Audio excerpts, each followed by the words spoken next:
now we'd like to start Module 2. I hope you guys are prepared. Our Module 2 is going to be starting on the right track. Okay? In this business, again, see, I keep talking about this business and other businesses because you will find in life that what's successful for one endeavor also proves to be a successful technique or frame of mind or work ethic for another endeavor. In fact, studies have shown that in production, in manufacturing, or in the corporate world, if you take somebody who excels in one department, let's say in accounting, and you take him and put him in marketing, most likely he will also excel in that department, okay? Because the same frame of mind, the same heart, the same work ethic that made him excel there will make him excel in another department. So I keep referring to this business and other businesses because really it's true. What you're going to learn in this business hopefully will also propel you into be a better person in the other aspects of your life. Okay, so when we say starting on the right track, we're talking about building the right foundation that will determine how effective a leader you will become and consequently how large an organization you will build. Okay. Bottom line, ultimately, all of us here would like to have large global organizations. Huge reaction from the crowd.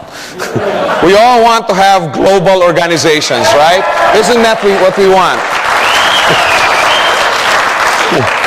I mean, I have been in the background, so to speak, when it comes to e-commerce and you know, the computer, you know, I used to call these things rats. I didn't know, you know, all I know is there's a little rodent that my child uses for his computer. So I never really understood, okay, I never really understood what e-commerce meant on a global scale. Okay, and I tell this story a lot because I remember Muhammad Isa coming into the office before and, you know, oh, you know, on the e-commerce and the net, once we go on the web, and I'm like, yeah. See, because me, I know how to network only one way, one-on-one. I know how to build an organization only one way, one-on-one. Sit down, train your group, you know, have home meetings, etc., etc. And I used to be like, yeah, right. And then pretty soon, I find out that because of e-commerce, Mr. Isa now has a huge line growing in Sweden. Not only did he open up Sweden, but it's now, you know, growing. He used to come to my office and say, Joe, look, from Alabama. Joe, look, from Sweden. Joe, look, from Switzerland. Joe, and I'm like, wow. You know, and he proved me wrong in this thing. You can build this if you do it right on e-commerce, okay? But, again, you also have to build a large organization through your leaders. Okay? So anyway, that's one thing that I'd like to really focus on tonight in this module is how to build a large global organization. Okay? Of course, we don't want our organization to be just in our neighborhood. Okay? It starts that way. It starts with your friends, your relatives, your office mates. But if you do it right, you will see that your organization will go into countries where you may probably never even have been. Okay? So that's what I'm talking about when I say that the foundation will determine how effective a leader you will become, okay, for your organization. Because every organization needs a leader. Okay? So we're going to talk about foundation building. Okay? Before you do anything, you should talk about your foundation. Many times I have people coming to the office saying, oh, Joe, you know, I want to go to this country and that. Oh, I know, you know, this. And I'm like, wait, you know, have you had any training in this business? Would you know how to make a presentation when you go to that? No, you're supposed to go there with me. Wait. You know, like Kuna so efficiently pointed out, I can't be in 100 places all at once, although I probably have enough flesh to go around in 100 places, but I'm working on it. Okay, so we're going to talk about foundation building, okay? And for me, in this business, the best foundation, okay, the best foundation in this business is you. You have to start here, inside, with yourself. You have to realize that you are going to be the cornerstone of your organization. The first thing that you have to do, like I was saying earlier, is get educated. Okay? Learn everything you can about the industry. Okay? Like I said, it's been a long, colorful, profitable, world-changing industry that we're in. Okay, it's something that has changed people's lives, made them independent. It espouses free enterprise. Okay, it's something that has changed the face of this earth. Okay, you have to know about the company. Okay, I don't want to go into that. We went into it in our other module. Everything you can about the company, about GoldQuest. Stay abreast of all the current events. Okay, get hold of all the quests. You know how we have this newsletter that we come out with. Okay, if you don't have it available with you, you can download it on from the web. Okay, from our web page. Everything is going to be there. Okay, so stay abreast with everything that's happening. Okay, then also the plan. You should always know everything. Okay, about the plan. Not just how much money it can generate if you do this. Okay, but what is binary? What is this plan that we follow? What advantages does it have over stair-step, over unilevel type of plans, over hybrid, over matrix? There are many, many different kinds of plans, okay? And the more you know about the different kinds of plans, the more you will understand, the more you will appreciate the strengths of the binary plan. That's why all over the world, okay, I don't have too much time to go into the net, but every now and then I get emails, okay, from people, oh, you should see this new company, blah, blah, blah. Oh, you should, all the new companies that I've seen over the last 5-6 months, I haven't seen one with any other plan other than binary. Okay, it's all binary. Okay, now, as you go out, you will realize that binary didn't always have a good history. Okay, and I'd like to explain that. One of the things you're going to have to learn if you want to do this business properly is learn how to handle objections, correct? How many had objections when they first started doing this business? Did you join right away? And it was the ability of the person presenting the business to you, or persons, okay, it was their ability to answer objections, right, that made you ultimately decide to say, hey, this is a serious business. This is something I can do. Okay? Now, many, many times you will have people objecting regarding binary. Okay? The reason that binary had some bad associations, okay, because, oh, it's illegal, oh, companies with binary never last, okay, oh, of course, the same people that are saying this, okay, don't say, yeah, the companies that use stair-step plans, many companies also close, many companies also, you know, in other words, it's not just the binary. Now, the reason, okay, in my opinion, that the binary had a bad, quote-unquote, name in the market, okay, and glad to say it's changing now, okay, because of the success of other companies like GoldQuest that are using the binary plan. In my opinion, the reason that they had a bad name, and I'm sharing this with you so you can answer objections later on with regards to the plan that GoldQuest has chosen, is that binary is very powerful, it's very strong. Okay? Now that's one reason why binary had a bad name. Okay, but again, I would like to point out, there are also many other companies that have cheated the public, that have used other plans. It's not just binary, it's just that now, since binary is so fast, okay. Now, another thing that I noticed, I do a lot of reading, as much time that I have reading on the industry. Many books on direct selling, you know, multi-level marketing, referral, and all that. So I started looking and skimming through them, and many of them, you know, how to choose the right company, how to choose the right program, the differences between this program and that program. And I found out that many of these books didn't even have binary. They didn't even have binary on their list, so to speak. Okay, because it's so new. Okay, binary is so new. Now, the legitimate companies that wanted to use binary, I know of at least 4. Okay, legitimate companies, I mean, you know, people with, companies with people behind them that, you know, wanted to do honest business, that wanted to grow their businesses. But since the binary plan was so new to them, that they came up with a system that was not, that, you know, that didn't work, basically. Some paid out too much, okay, some, you know, just some, most of them didn't work. And many companies closed because of that, okay. Now, that's what gave binary basically a bad name. But now, on the rebound, there are many companies, I happen to feel GoldQuest is one of the best of them, that are using binary for the positive. Okay, in fact, if you notice, all the new companies now are binary because of the success and the integrity of companies like GoldQuest that carry on business in a manner of integrity. So see, it helps to know these things. Of course, I'm just, explaining the difference between binary and other plans, and, why binary came to be this way and why it had this kind of name. But it helps to know these things. Okay, it helps, because let me tell you, there's nothing more demotivating than having a leader who knows nothing about a business.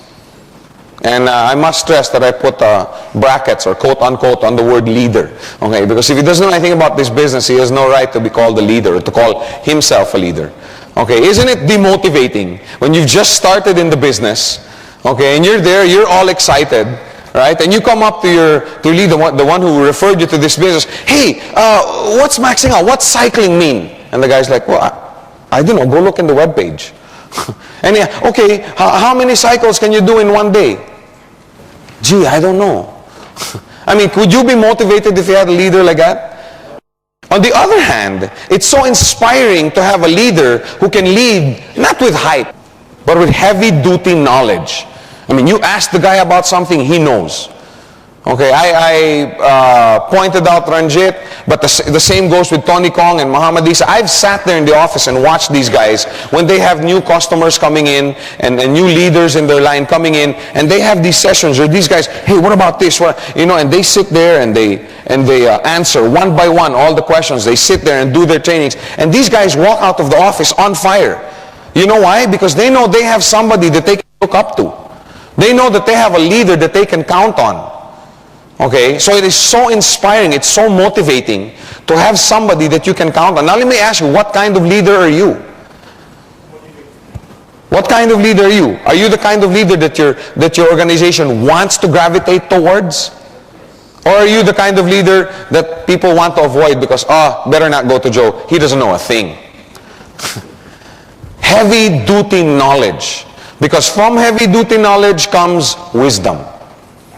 The more knowledge you have, that eventually turns into wisdom. I had a very, very interesting conversation with Ranjit as we were finalizing the PowerPoint. We're fixing and doing some editing. And he said, it's so nice because I've been doing the same training with my group. And he says, everything starts in your imagination. And I was like, wow. I was trying to concentrate. I was like, yeah, that's right. Okay, I mean, people take for granted what imagination can do. I mean, can you imagine Albert Einstein? Think of the imagination that this guy must have had, thinking about splitting the atom. I mean, how? I've always wondered about that. Okay, who was the first guy that ever cooked meat or vegetables? You know what I mean?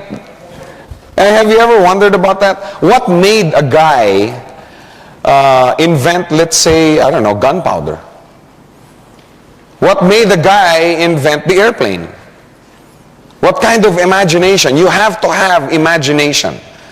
You can't forget how powerful that is. How many here can imagine their organization 2 years from now? From that imagination, now it slowly becomes vision.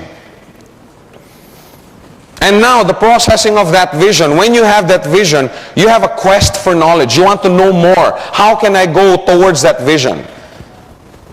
So because of that quest, now you get knowledge. Then the vision with the knowledge now turns into wisdom. It's a whole process. From imagination, going into vision, going into knowledge, and going into wisdom. You have to use all the tools necessary. Because like I said, if you want to build a large organization, the best foundation is you. Learn how to use every God-given skill, talent, knowledge, wisdom. Sources of knowledge and wisdom that you can go to. Okay, because of course if you're new in the business, then you have to have people to go to. Leaders up in your organization. One of the nicest things about the plan that Gold Quest follows, okay, is remember, it doesn't make a difference whether you're direct or indirect, right? When you have 5 on the left and 5 on the right, does it make a difference whether it's 5 directs or 5 indirects? You get paid the same amount, right? In other words, you can go down deep in your training. Because of this plan, the inherent nature of this plan, you can be 200 generations away from someone. Let's say I was in Ranjit's organization. Okay, between Ranjit and myself are 200 people. Okay, you know, this guy referred this guy and referred this guy and referred this guy. There's 200 generations between Ranjit and myself. And I need, you know, to find out more about the business. I need somebody to help me grow. And I go to Ranjit. Will Ranjit close the door on me? No. Why? Because when he helps me build my organization, it's still under his organization also. So I'm saying, you have access to many leaders up in your organization. Don't think that your leader is only the guy who referred you into the business. Because his leader will help you out in this business. Because he also benefits. So spend time with these people. Let them know, I'm open for training. I'm open for impartation from you. Okay? Another source of wisdom and knowledge is leaders down in your organization. I've heard it so many times. Oh, you're in my organization. I'm your leader. You learn from me. Let's not go on an ego trip about this. There are many people. When I was a customer, there were many people in my organization, below me in my organization. I mean, this whole training program is a result of my fellowshipping and my time spent with these people. There's so much wisdom and knowledge and experience that came out, not just from people above me, not from leaders above me, but also from people below me. You have many people under you that are leaders. There's ways that you can hook up with them. Establish teamworks. Okay, one of these days, Mr. Rink is going to come and do a seminar like this on strategies, how to build teams. I'd love to do it right now, but I don't have my famous whiteboard. Now I have the laptop. But there's ways that you can build teams below in your organization. And for example, I had somebody the other night, last night at the office saying, you know, I want to come in, you know, with a 15 header. I said, no, sir, you know, just do 3. Just do 3. That's the best. You know, you build 3. He goes, wait, don't you guys want business? Don't you guys want? Of course we want. But man, to make a 15 header earn money, you need to build 16 legs, right? And I mean, is that easy? It's not easy. How do you support 16 legs? Maybe eventually, over a year or 2, yes, you can. But in the beginning, I said, sir, just do 3. Build 1 leg on the left first, 1 leg on the right. But I want to have many tracking centers. Yes, you can go under, you can go below. Okay? That's what I'm saying. There's many other strategies that you can do. But there's a lot of teamwork. There's a lot of knowledge and wisdom that you can pick up below in your organization. Company materials, periodicals, you know, the quest, the web page, you know, all these things. There's a lot of stuff that you can pick up on from the company. Tapes, audiovisual, audio tapes. When I first started in this business, of course that was 10 years and 80 pounds ago. When I first started this business, you know, in Manila, we're famous for our traffic. Okay, I know some of you will say kidnapping, but before that, we were famous for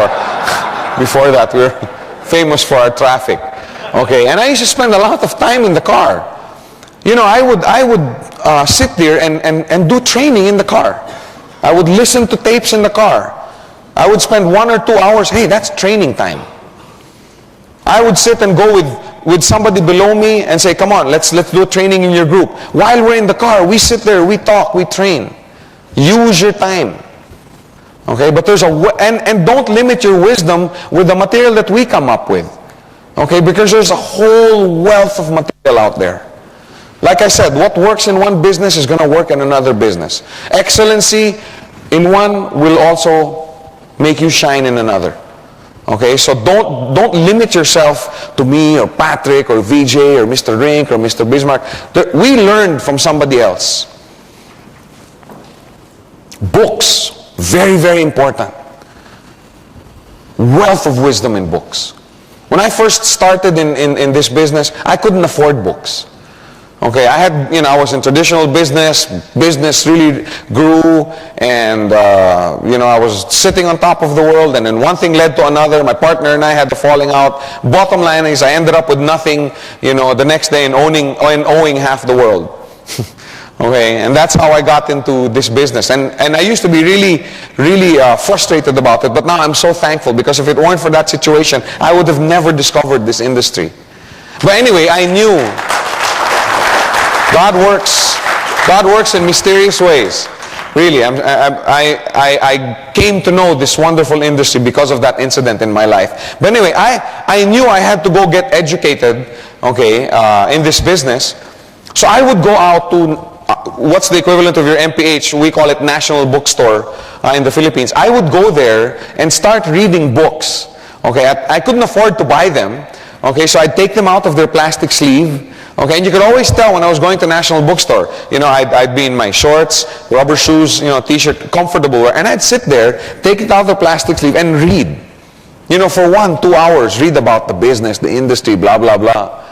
And then I'd close it, you know, I'd hide it behind other books, and then I'd go, okay, and have lunch and come back after lunch break. And then I would come back. No, really, I'm serious. I would come back, pick up the book and pick up where I left off. And I'd have, you know, sir, no private reading. I'm like, no, I'm reading in public. This is not private reading. This is okay. But that's how I started. Company meetings. How do you learn how to present the business? Go watch somebody do it, right? I would go almost every night to all the meetings that the company had, just trying to soak up all the excitement, all the wisdom. I sat there and listened to all the different types of presentations. This guy would present the business in a different way. This guy would present the business. And I started identifying, okay, I think this way will work best for me. I think this way will work best for me. And I started putting together my own presentation. I was saying earlier, one of the skills you need to succeed in this business is how to answer objections. The other one is how to make an effective presentation. So that's one of the first things, and the first thing is I endeavored to learn, and you do that by listening to others present. Go to company meetings, make use of it. Remember, you're in the business of impartation. The more you know, the more you can pass down to your existing and future leaders. Okay, if you know nothing, you pass down nothing. It's that simple. I don't know how graphic you want me to be. Okay, if you go on a Xerox machine and out on the out plate or on the out tray, you want to see a full sheet of paper, what do you put up on top of the photographic plate? An empty piece? An empty sheet? No, you put in also a full sheet. That's what gets copied. Remember I was saying you are the standard bearer of your network? You are the one that your organization is going to emulate. You are the one that your organization is going to copy. Now let me ask you, are you worth copying? Can you look yourself in the mirror and say, I would like to have 2, 3, 4, 5 more under me like me? Some are saying yes, some are saying no. I don't mean any offense. Like I said, we don't have much time with each other. I must speak the truth. I asked your permission, remember? The more knowledge you have, the more confidence your organization will have in you. Okay, I just want to reiterate that point again. You want to acquire knowledge and wisdom not just for your sake, but for the people below you. Because let's face it, if you want to be successful in this business, you need to have an organization. The next building block of your foundation is setting up a home office. Okay, you don't have to go out, and rent at the Petronas, 1,000 square meters or 10,000 square feet of office space to do this business. No, you don't. We're structuring the web page. How many have seen the new design of the web page? Isn't it much better than the old one? We're designing that so that you don't have to go anywhere to do business. Everything can be done on the web. Okay, but still, you still should have a home office. Okay, in other words, you don't have to have an office in the traditional sense of the word. Okay, I built other businesses, I built organizations in other businesses, okay, from my home. Okay? Your real capital in this business is time. Right? Is it the $430? Is that your capital? I'm only hearing one or two people say no. Think about it. Either yes or no. Is that your capital? No. No. You're just buying a coin. That's all you're doing. Right? What is your real capital in this business? Time. Time, effort. That's your real capital. Okay? Now, if I were to put up, let's say, a computer shop, let's say all the money I had in the bank was, let's say, 100,000 ringgit, and I set up a computer shop. Okay? And that computer shop failed for some reason.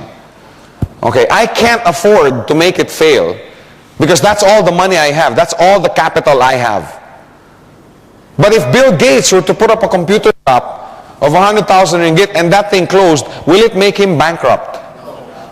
What I'm trying to say is he can afford to lose more because he has more capital. I'm trying to address here the people that do this business part-time. How many endeavor in this business part-time? Okay, there's a lot of you out there. How many do this full-time? Also very good. Congratulations. But many of them started also doing this part-time. Okay, now when you're doing this business part-time, your capital base, right, is very, because time is your capital. See, if you only have 1 or 2 hours a day, okay, to invest into this business, you shouldn't waste that. If you only have 2 hours a week to do this business, you shouldn't waste that. Okay, time is your real capital here. That doesn't mean that if you're doing it full time and you have 8, 9, 10 hours a day that you can go around wasting your time. No. But you can afford to make more mistakes, right? Because you're just putting in more hours. But that doesn't mean that you should go around wasting time. Remember, okay, I don't have this on PowerPoint. You might want to take this down. One of the biggest advantages about this business is you don't have a boss, right? There's no pressure. There's no pressure from any boss. The only pressure you feel is yourself. Is the pressure that you put on yourself. I'm sorry. One of the worst things about this business is you don't have a boss. Hey, bosses are good because they're the ones that push us to reach our maximum. I know some, I do this business full time.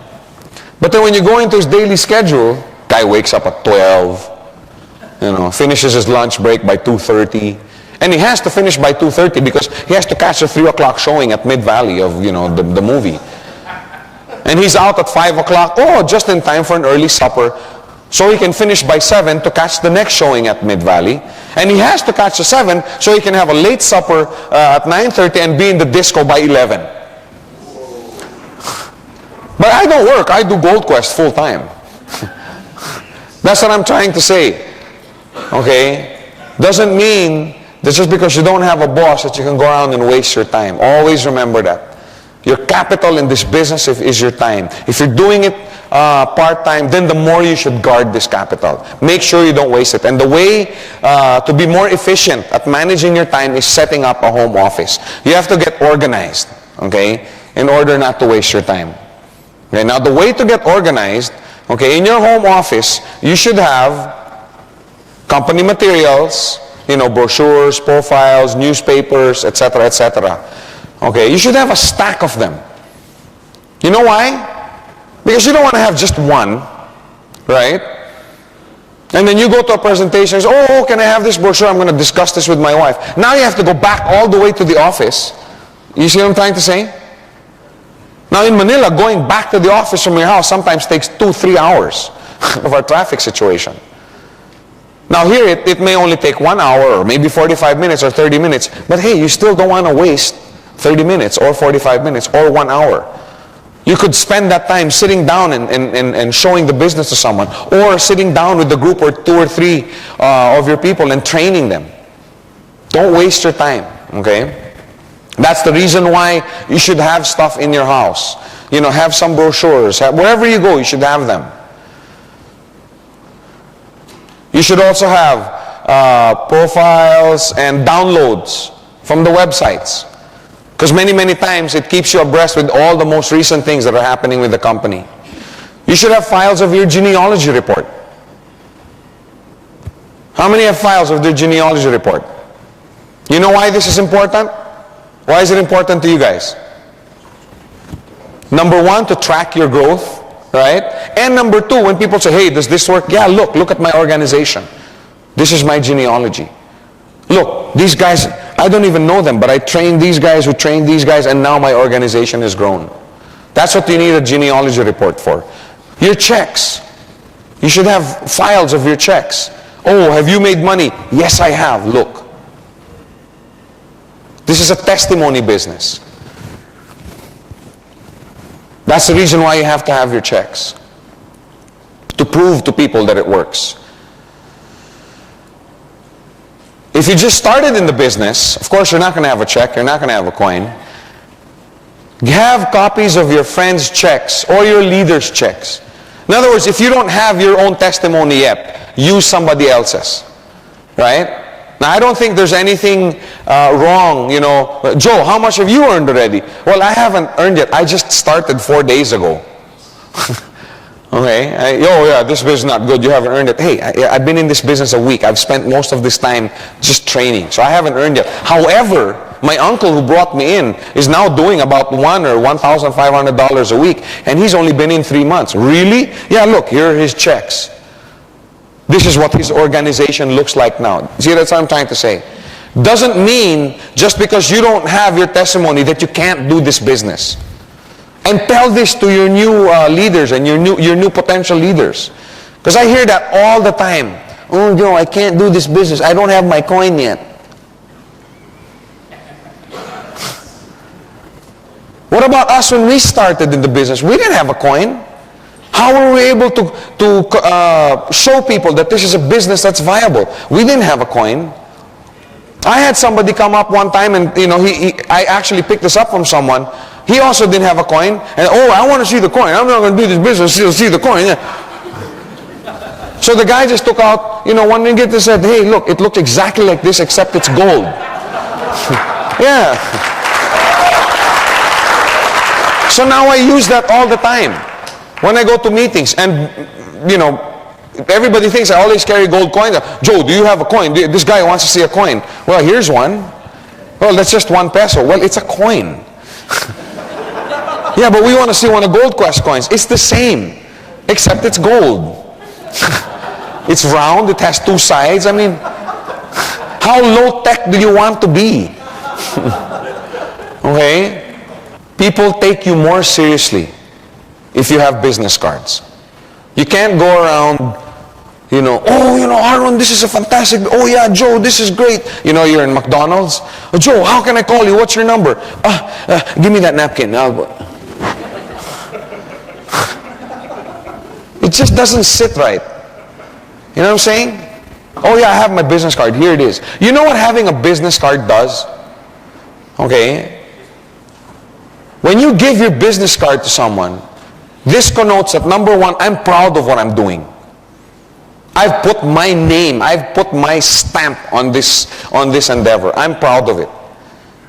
And I'm taking it seriously enough that I've invested in my own cards. That's what you're saying when you give a business card over. People would ask me, Joe, what do you do? I'm a prosperity trainer. I teach people how to earn money. Hey, that's what you guys are. You should also have your own mobile phone, okay? Or beepers, where applicable, okay? I read a test one time. I was a manufacturer before, so I used to read a lot of these productivity tests and production tests. And I read this study once where they had 2 groups of people, okay? Let's say a group of 10 here and a group of 10 here. All of them basically the same educational background, same IQ level. They were chosen, okay? Now, they were given the same set of tests. They had to wear headphones and all these distracting noises, you know, sirens, loud rock music, you know, dogs barking and crowds cheering. On the other side, the other 10, they also had the same thing, you know, the noise and everything. But the group over here had a little switch where they could turn off the sound. Okay? Now, of course, the results were not surprising. Who do you think scored higher? This group or this group? Yeah, the group with the switch scored higher.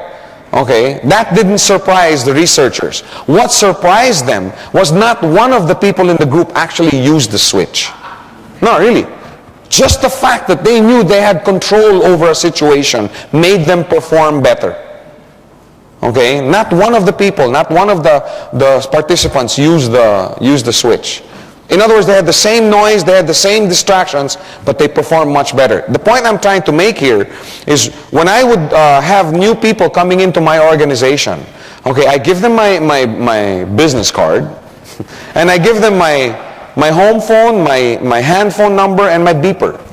And I would tell them, if you're going out to see a client, okay, I was involved in another business that was very technical, okay, and a lot of training. Many times people wouldn't go see prospective clients and customers simply because they were so scared, you know, that the demos would fail and the tests would fail, or they would be asked a question that they couldn't answer. I mean, let's face it, nobody likes to be embarrassed.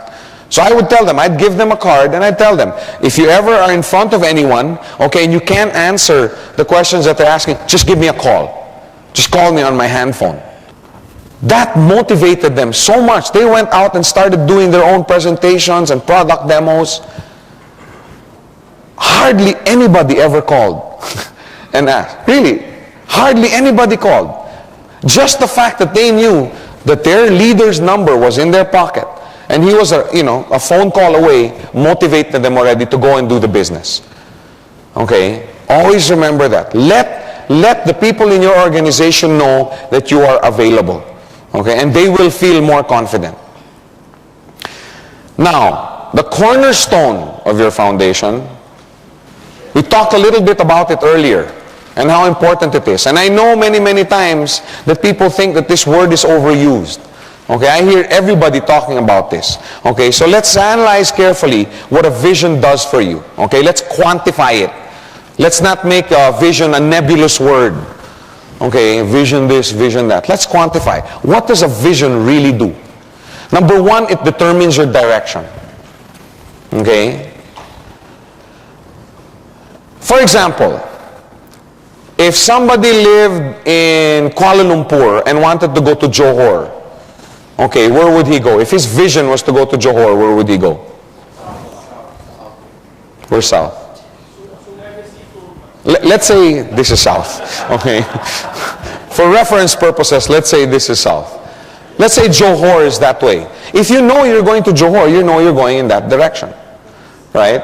Having no vision is like a guy waking up in the morning and saying, okay, today I want to go somewhere. Where do you want to go? I don't know. So how does he know what direction to go? How does he know what route to take? How does he know what bus or what car what route to take with his car?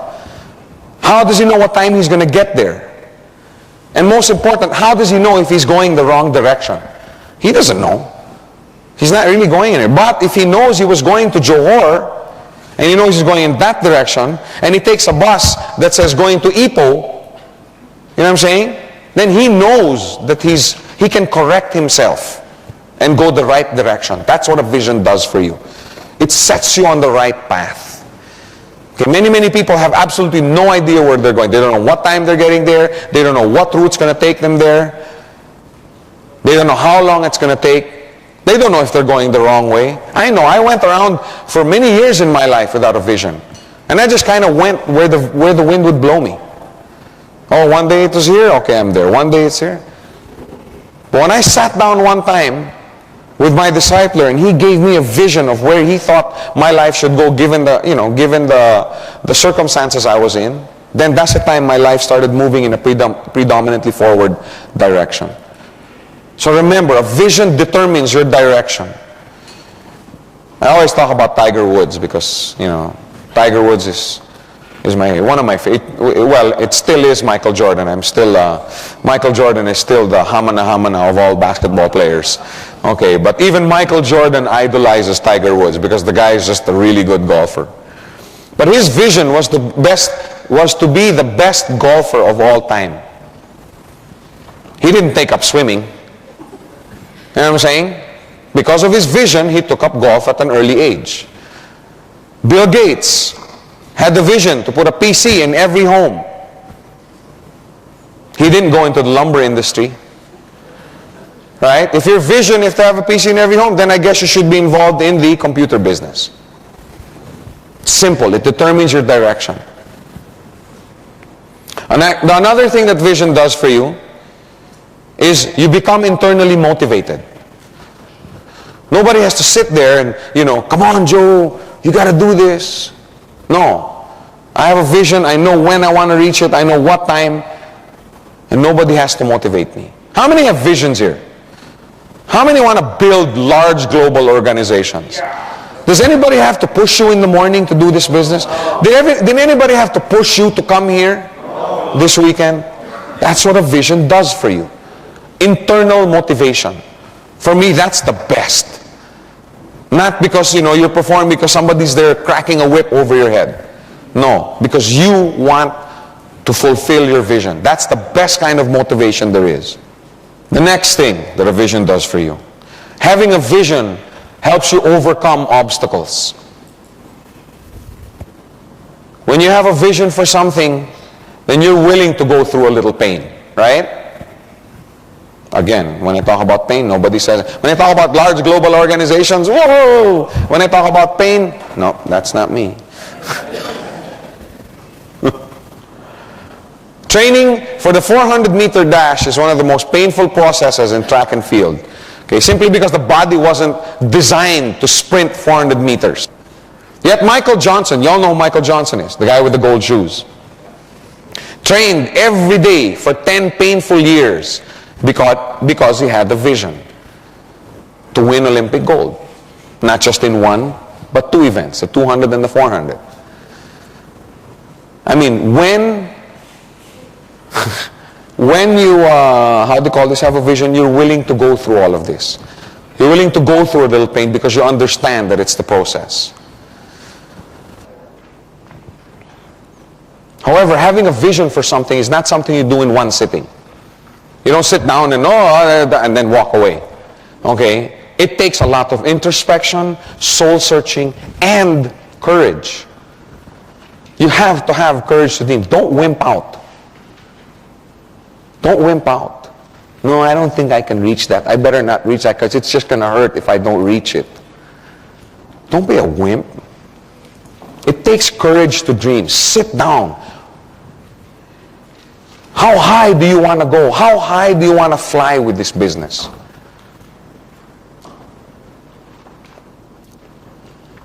I always tell people in my training and my children, when you establish your visions and your goals, have what I call the 50-50 rule, 50-50% rule. If you have a 100% chance of hitting your goal or likelihood of hitting your goal or your vision, then it's too low. You know what I'm saying? It's too low. I want to be a high jumper someday. Someday I'm going to jump 1 foot. I mean, if you have a 100% chance, then it's too low. If you're going to set a goal, set it high. But don't set it so high that even if you're only 50%, you think you're a failure. You have to give yourself 50% chance of failure, but that 50% is still an achievement above other goals. You see what I'm trying to say? That's the standard I set for myself. If I'm going to set a goal, I'm going to set it high. I give myself the 50-50 rule. But sit down, okay? It takes a lot of time. And one good way to help you see your vision for this business, and for anything else basically, is to sit down and think, what are my compelling reasons for doing this business? What are my compelling reasons? Why am I doing this? Why am I doing Gold Quest? Why am I pursuing the Gold Quest dream? I have to write it down. What is it that I have a burning desire for? Identify it, because I'm telling you, that's gonna determine your work ethic, determine your directions. Compelling reason number 1 for me, at least with my list.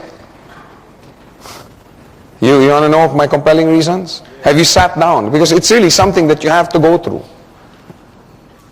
Number 1, compelling reason number 1, I don't want to grow old poor. I want to work hard now while I'm young. Okay, I'm not so young. I'm already 28. Okay. I have nothing against poor people. It's the poverty that I don't like. You know what I mean? I mean, I've been with and I've been without. And frankly, I prefer with. Okay? I don't know about you guys. Compelling reason number 2, I don't want to be in debt. I've been in debt once. I don't ever want to be in debt again. And I figure, you know, if you make $1 million a month, you probably won't be in debt. As long as you don't spend $2 million a month. Okay? Which is another seminar in itself, financial management. Okay? Compelling reason number 3. Okay? Well, for those of you who don't know me, I'm married, I have 5 kids. My wife is my queen. My wife is my, I know it's old-fashioned, but she's, you know, she's my queen. And a queen doesn't worry about, you know, the bills, the amortization, you know, and oh my gosh, how am I going to put food on the table tonight? No, a queen enjoys the kingdom that her king has built. That's for me. That's... Now, I'm not saying... Now, when I married my wife, I promised her that I would be the best husband that I could be. And part of being a good husband is being a good provider. I'm not saying that money is everything. Okay? I'm not saying that just because you earn well, you're a good husband. No way. But part of it is being a good provider. Okay? I want my wife, you know, to enjoy her queendom, I guess you call it. I mean, do you ever go out with your wife to a restaurant and say, you know, and sit down and you want to have a nice time with your wife and you sit down in a nice restaurant, you open the menu, what do you look at? Nobody looks at the food, right? Everybody looks at the price. I mean, don't you want to sit down with your wife and say, honey, order anything you want? You know what I'm saying? I remember the days I'd sit down with my wife and, oh my gosh. And she's like, so, what do you want, dear? Oh, I'll have the pasta with steak. Why don't you have some coffee instead? Oh, but Joe, I'm hungry. Have 2 coffees. You know that feeling?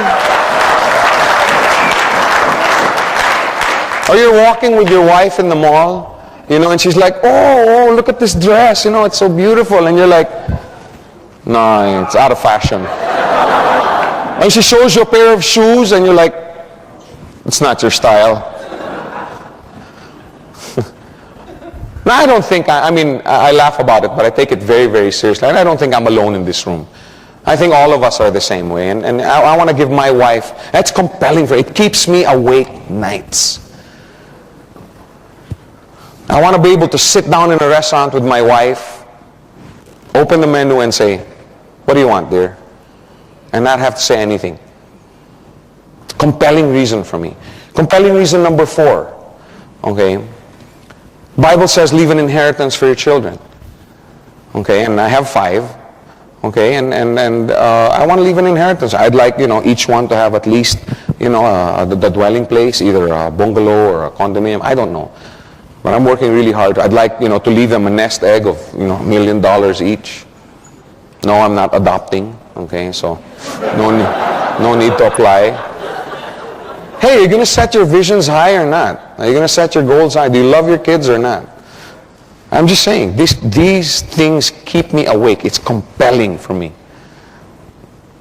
Compelling reason number 5. I want to own my own home. And not just, you know, something, you know, okay, this is all I can afford.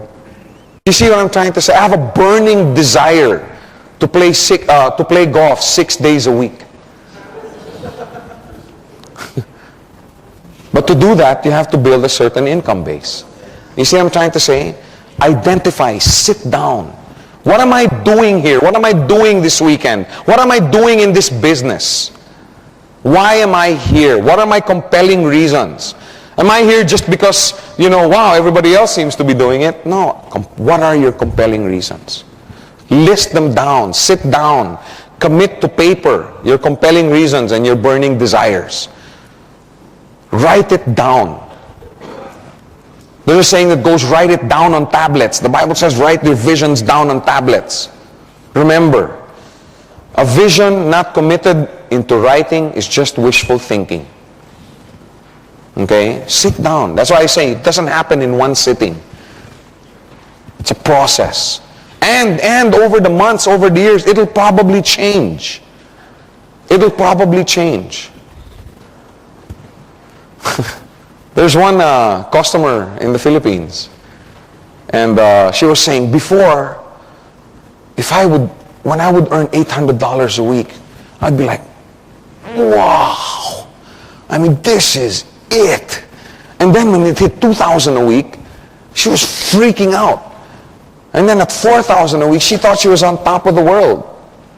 And then she's hitting 10, 12, 13.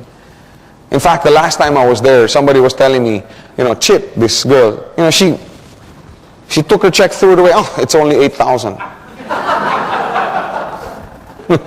Many, many times your visions change, your goals change. So you have to be willing to sit down and, change them again. And hopefully it's to make them higher. If you drive yourself properly and have the proper work ethic, it might probably higher. Once your vision is firmly established in your heart, it's now time to set them into goals. Okay, we've talked about all the nice stuff, but now this is where the action begins. Okay, remember, we're talking about foundational work. We're talking about getting the head start in this business.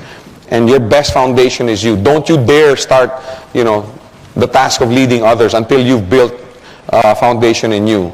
So set goals. Okay, the visions, okay, are what is now broken down and made into goals. Okay, so when you set your goals, okay, if I want to earn, let's say you go, I want to earn $10,000 a week. That's your vision.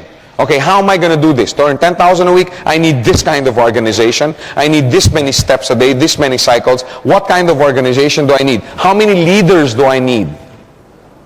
Don't talk about volume. Don't talk about sales. One hint, it's not here, it's not, on the program. But let me tell you, if you want to build income, if you want to build, your dream income, don't think sales, don't think volume, think leadership base. Think leadership base. If I want to earn $1,000 a week, how many leaders do I have to have? If I want to earn $5,000 a week, what does my leadership base look like? If I want to earn $10,000 a week, what does my leadership base have to look like? The volume, the income is just a byproduct of the leaders. That's basically what it is. Now we've talked about several aspects, but we have to, on how to get a business set up properly. Number one, getting educated, setting up your own office, establishing your goals through vision. Now we shall go into the final part. Okay, and some of you are going, okay. Final part of your foundation, okay. You must submit yourself to a leader and get trained. And I use the word submit. Okay, you have to go to someone, okay, submit yourself to him and get yourself trained. Okay. Training will teach you how to achieve the goals and realize your dreams. Okay, we've talked about the dreams, we've talked about the goals. Now you have to get yourself trained, okay, so that you know how, specifically, what do I have to do? Okay, I know I have to make a good presentation, right? But, okay, specifically, what makes an effective presentation? Yes, I know that I, have to know how to answer objections. Okay, specifically, what are these objections? You see what I'm saying? That's what training is going to do for you. Okay, it's going to help you identify. Okay, and then finally learn how to do it. This business can be a lot of fun and be very fulfilling, both emotionally and, of course, financially, if you know how to do it right. Okay, I wanted this in red, underlined, and 3 exclamation points. Okay, if you know how to do it right. I want to stress that. However, on the other hand, if you don't know what you're doing, and many people don't, the whole experience can be likened to banging your head against the wall. Correct? How many have done this business unsuccessfully for a while first, before they realize that they have to get trained? How many started that way? Isn't it frustrating? Isn't it the most frustrating thing to do, to know that you want to do something and you can't? It's like banging your head against the wall. Now let me tell you, you can be intelligent, you can be successful, you can be influential, you can be wealthy, but if you don't know how to do this business properly, I guarantee you, you will fail. I know many, many people that have come into this business. Oh yeah, I am the chief executive president, director's chief of staff of the board is the chairman, and I am it. You're lucky to have me in your organization. I mean, there are people like that. Training program, me. Me attend the training program. Hey, I do the training in my organization. If you don't know how to do this business, you know what I tell people like this? Fine, sir, I'm sure you're intelligent. I'm sure you're an expert in your business. But in this business, diddly squat. Sometimes that's what it takes. You just have to sit them down and say, fine, you may be a great lawyer, but you don't know anything about this business. If you want to succeed, sit down, get training. If you're not willing to get trained, here's your draft. I don't want it. I don't care who you are. Here, I don't look for people that are qualified, influential. I look for people that are hungry. I look for people that have compelling reasons. I look for people that have burning desires and they say, Joe, these are it. Show me what I have to do and what I have to learn to achieve it. Those are the kind of people you want to work with.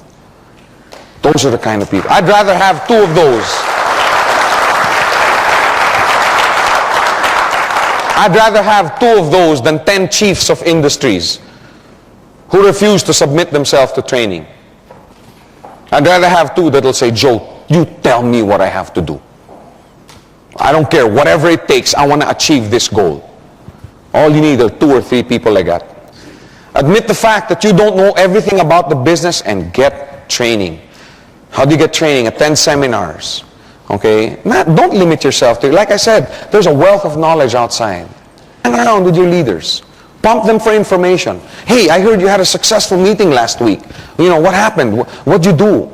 Hey, I heard you have a really big group that's moving really, really well. Why? What did you do to motivate them? What did you do? Hang around. What do they do? Why are these people successful? Wouldn't you want to find out why Ranjit is where he is? Why Muhammad Isa has a network, and Tony Kong and Peter Ng and Patman? Don't you want to find out, Patrick? How'd you build your network? Hang around your leaders. Pump them for information. If you had, many of you are embarrassed, right? Oh yeah, but he might say I'm being too overbearing and blah, blah, blah. If you had somebody in your organization under you who's hungry for learning, are you going to get turned off with this guy? Why not? Because you wish you had 20 more like him. You know what I'm saying? People who are, hey Joe, teach me some more. Hey, I heard you're doing a business presentation. I'm not going to bring anyone, but can I go? I just want to pick up on some energy. I just want to learn some techniques.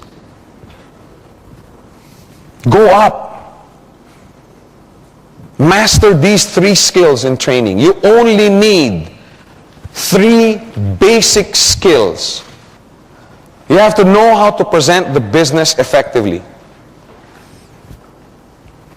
If you want to succeed in this business, you must know how to present. There's 2 ways to present, effectively and ineffectively. Okay, you have to learn how to present the business effectively. Okay? Number 2, how to answer objections.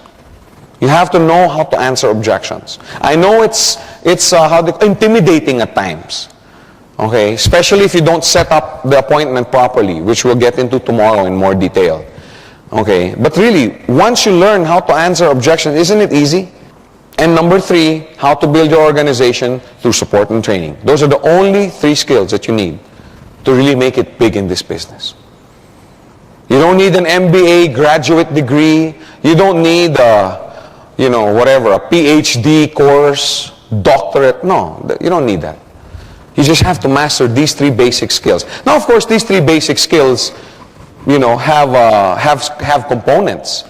But let me tell you, a diligent student of this business Okay, when I say diligent, somebody who's willing to submit himself to training and somebody who will actually go out, okay, and do what he learned in training. Okay, you want to make money in this business, hit the road, do the business on a daily basis.